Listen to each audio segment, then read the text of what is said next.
Click করা হলেই ড্রোনটি আর কি চালু হয়ে যায়, দেখতে পাচ্ছেন লাইটিং চলতেছে। সো রাত্রে আরও ভালো লাগে দেখতে। এখন এটি ব্লিঙ্ক করতেছে কারণ এটি রিমোটের সাথে কানেক্ট করা নেই।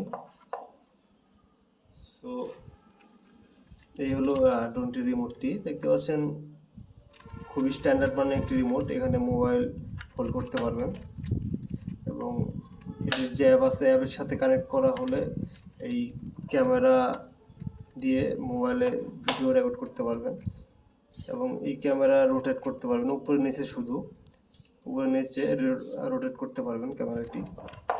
সো এই হলো ড্রোনটির কন্ট্রোলার, খুব সিম্পল। এটির মাধ্যমে ড্রোন ফ্লাই করবে বা উপরের দিকে উঠবে বা নিচে নামবে।